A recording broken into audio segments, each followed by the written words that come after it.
Good evening, boys and girls. I wonder, have you ever had a sleepover? Well, tonight's story is all about a scary sleepover. Daniel and the very scary sleepover, taken from the Jesus Storybook Bible. Things were not looking good for God's people.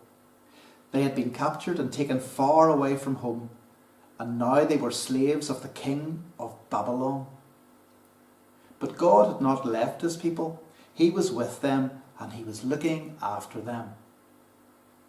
Daniel loved God and obeyed him. Now God made Daniel able to understand lots of difficult things, and so it wasn't long before the king of Babylon noticed him. King Darius liked how clever Daniel was. So he made Daniel his most important helper of all and put him in charge of lots of other helpers. But the other helpers didn't like it. They wanted the king to like them best. They wanted to get rid of Daniel. So they spied on Daniel. They tried to find things wrong with Daniel, things they could tell the king, things they could, but there weren't any. None. They couldn't find anything at all. Except there was just this one thing. Every day, 3 times a day, without fail, no matter what, Daniel went to his room, closed the door, and prayed.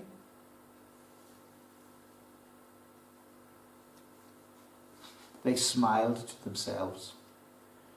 Let's get the king to make a new law, that no one is allowed to pray to anyone except to the king. Daniel won't obey this law, and he will be punished. They were pleased with themselves for being so clever and hurried off to tell the king. The king liked their idea, and he didn't know they were tricking them. So he made it into a law. Everyone must pray only to me. If you don't, the lions will have you for their dinner. Daniel heard this. He knew it was wrong to pray to anyone except God. He had to do what God said, whatever it cost him, even if it would mean he would die. So Daniel went to his room, closed the door, and prayed.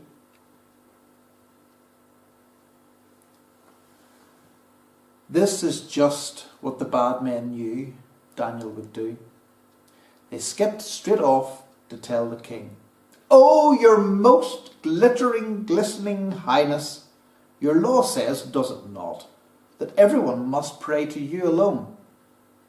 Isn't that right, sir?" Yes, said the king.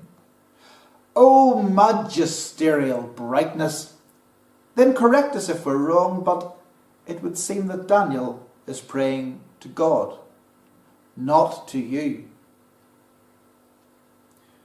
The king was sad. He had been tricked. He didn't want to hurt Daniel, but he couldn't change his laws. And so he let the soldiers throw Daniel to the lions.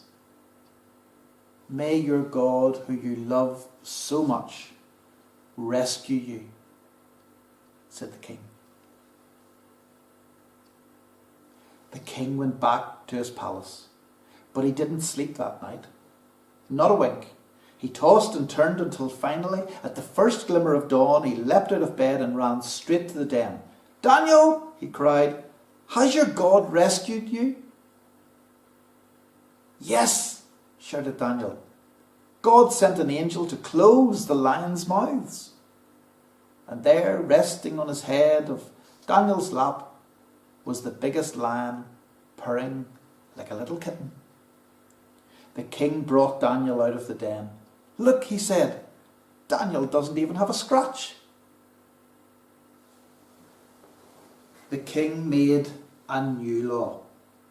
Daniel's God is the true God, the God who rescues. Pray to him instead. God would keep on rescuing his people. And the time was coming when God would send another brave hero, like Daniel, who would love God and do what God said, whatever it cost him, even if it meant he would die. And together, they would pull off the greatest rescue the world has ever known.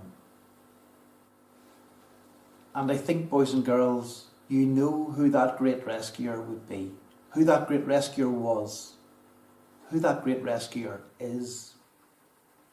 Jesus.